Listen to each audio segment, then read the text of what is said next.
Hello class 10th students. आज आप इस वीडियो में concave mirror and convex mirror का जो साइन कन्वेंशन होता है एक्चुअली क्या है। आप लोग object distance, image distance, focal length, radius of curvature, height of object, height of image का साइन याद करते हो रियल इमेज में, वर्चुअल इमेज में। आज मैं आपको कोऑर्डिनेट ज्योमेट्री का जो कंसेप्ट है, कोऑर्डिनेट ज्योमेट्री का कंसेप्ट क्या है कि एक्स एक्सिस के लेफ्ट में माइनस होता है, राइट में प्लस होता है, वाई एक्सिस के अपवर्ड डायरेक्शन में प्लस होता है और डाउनवर्ड डायरेक्शन में माइनस होता है। इस बेस पर बताने जा रहा हूँ। ध्यान दीजिएगा, ये कॉनकेव मिरर है जिसका दूसरा नाम कन्वर्जिंग मिरर भी होता है। पोल, जो रिफ्लेक्टिंग सरफेस का जो सेंटर होता है उसे पोल कहते हैं। पोल से ही प्रिंसिपल एक्सिस जाती है और प्रिंसिपल एक्सिस पर फोकस भी होता है और सेंटर ऑफ कर्वेचर है। 6 केसेस पाए जाते हैं कॉनकेव मिरर के केस में, वो भी आप लोग याद करते हो, रटते हो। पहला होता है एट इन्फिनिटी, दूसरा होता है सी के पीछे बियॉन्ड सी, तीसरा एट सी, चौथा बिटवीन सी एंड एफ, पांचवा at F and at last between F and P. आज मैं दूसरे एग्जाम्पल के जरिए आपको रियल एंड इन्वर्टेड इमेज का, किसका, रियल एंड इन्वर्टेड इमेज का साइन कन्वेंशन बताने जा रहा हूँ। ये है ऑब्जेक्ट की हाइट, यहाँ से एक रेज आएगी, गई, देखिए एरो बनाया मैंने, इस रिफ्लेक्टिंग सरफेस से टकराने के बाद कहाँ से वापस आएगी, फोकस से। ओके, दूसरे के लिए क्या करना है आपको, आप सोचो कि सी से एक इमेज जा रही है, सेंटर ऑफ कर्वेचर से एक रे जा रही है, या फिर ऐसा ही सोचो कि फोकस से जा रही है, तो फोकस से जाएगी तो कहाँ से रिफ्लेक्ट होकर आएगी, जैसे यहाँ प्रिंसिपल एक्सिस के पैरेलल गई तो फोकस से गई, फोकस से अगर जाएगी तो कहाँ से वापस लौट के आएगी, पैरेलल टू प्रिंसिपल एक्सिस। लेकिन सी से लेते हैं, ये ज़्यादा बेटर रहेगा। सी से एक इमेज गई और कहाँ पे वापस आई, सी से ही वापस जाएगी, सी से आई और सी पे ही वापस गई।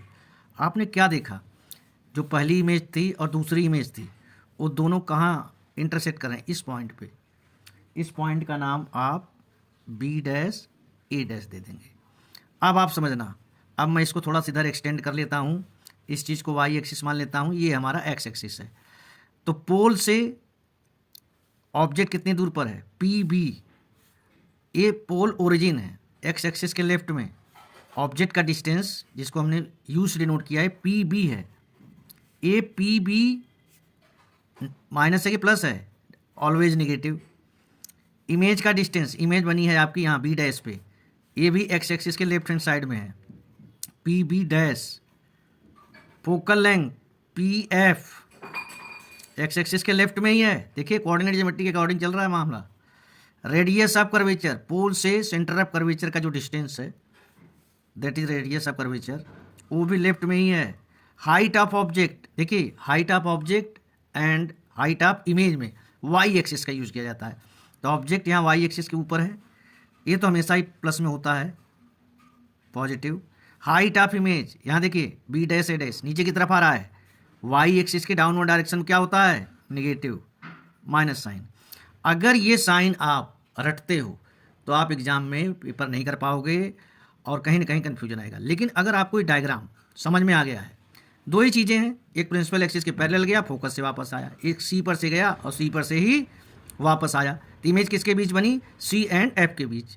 अगर मैं आपसे पूछूं इमेज का साइज ऑब्जेक्ट के साइज से छोटा है कि बड़ा है, तो आप कहेंगे सर छोटा है। तो यहाँ पर जो मैंने, ये रियल इमेज है, रियल एंड इन्वर्टेड। रियल क्यों है, क्योंकि ऑब्जेक्ट जिधर रखा गया था इमेज उसी साइड बनी है और इसको स्क्रीन पर बनाया जा सकता है। अब इसी मिरर का हम एक वर्चुअल एंड इरेक्ट लेंगे। देखिए मैंने आपको बताया था 6 केसेस होते हैं, शुरू के जो 5 केसेस हैं, इन्फिनिटी वाला, बियॉन्ड सेंटर ऑफ कर्वेचर वाला, at C, between C and at F, वो सब रियल एंड इन्वर्टेड थे। मैं छठा केस लेने जा रहा हूँ और ऑब्जेक्ट को रख रहा हूँ बिटवीन पी एंड एफ। मैंने यहाँ ऑब्जेक्ट रख लिया बिटवीन पी एंड एफ। अब ये यहाँ पर पोल पे आया, एंगल ऑफ इंसिडेंस है, तो जितना एंगल ऑफ इंसिडेंस होता है लॉज ऑफ रिफ्लेक्शन के अकॉर्डिंग उतना ही एंगल ऑफ रिफ्लेक्शन होता है।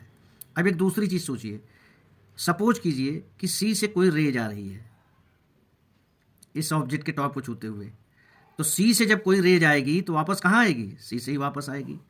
अब आप देख रहे हैं कि लेफ्ट हैंड साइड में ये दोनों कहीं इंटरसेक्ट नहीं कर रहे हैं, जैसे यहाँ रियल वाले केस में तो इंटरसेक्ट किया था, यहाँ पर कहीं इंटरसेक्ट नहीं कर रहे हैं।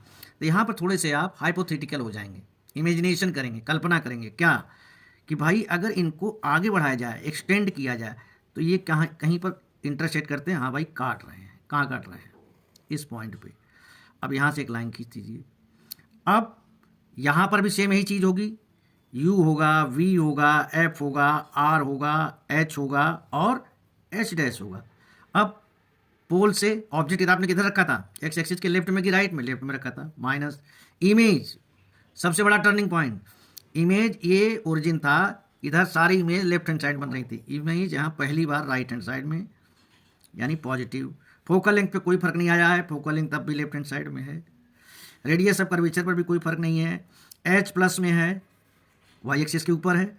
सबसे बड़ा फर्क कहाँ आया है, यही दो चीज़ें ध्यान रखनी है, वी का और एच डैश। एच डैश देखिए यहाँ कंपेरेटिवली स्टडी कर रहे हैं, यहाँ नीचे बना था और यहाँ कहाँ बना है, वाई एक्सिस के ऊपर, तो एच डैश क्या हो गया, पॉजिटिव।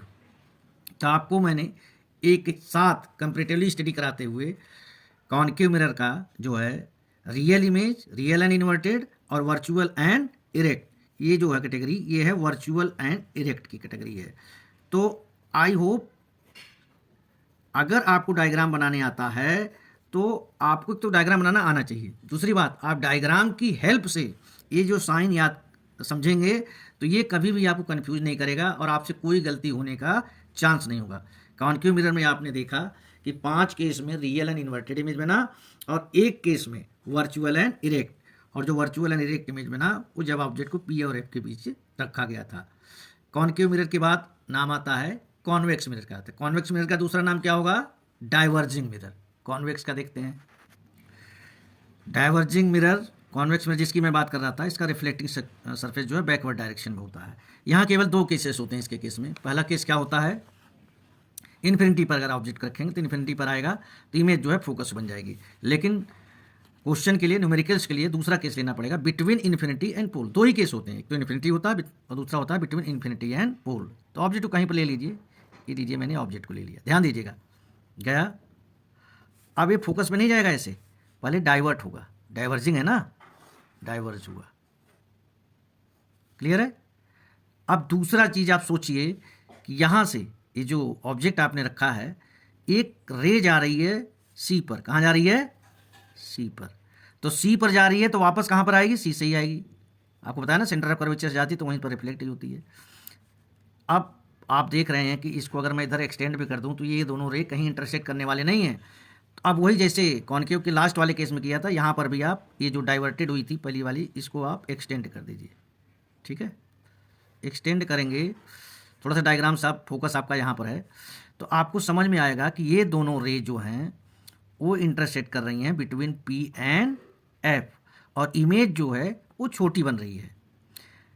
कॉन्वेक्स मिरर, जिसको डाइवर्जिंग मिरर कहते हैं, इसके केस में न्यूमेरिकल सॉल्व करने के लिए आप दूसरे केस को लेंगे। दूसरा केस है इन्फिनिटी और पोल के बीच आपने ऑब्जेक्ट रखा, तो एक रे तो पैरेलल टू प्रिंसिपल एक्सिस आई, डाइवर्ज हो गई, दूसरी रे सी पर गई और सी से वापस आ गई, तो लेफ्ट हैंड साइड में कहीं नहीं इंटरसेक्ट कर रहे थे। तो पहला वाला जो था रिफ्लेक्टेड रे, उसको मैंने आगे बढ़ाया तो दोनों ने कहाँ इंटरसेक्ट किया, बिटवीन पी एंड एफ। अब U, V, F, R, H और एच डैश का साइन बताइए। यू ऑब्जेक्ट कहाँ रखा था आपने, ये ओरिजिन है, ऑब्जेक्ट हमेशा लेफ्ट में रखा जाता है, माइनस में आया। वी, इमेज किधर बना है, देखिए ये इमेज बना है ओरिजिन से राइट हैंड साइड में, एक्स एक्सिस पर, प्लस फोकल लेंथ प्लस में है, राइट हैंड साइड में ध्यान से देखिए, रेडियस ऑफ कर्वेचर, पोल से सेंटर ऑफ कर्वेचर का डिस्टेंस, प्लस एच ऑब्जेक्ट का हाइट, ये हमेशा प्लस में होता है। ये देखिए, ये हमेशा माइनस में होता है, ये हमेशा प्लस में होता है सबके लिए। एच डैश, इमेज की हाइट प्लस में बनी है।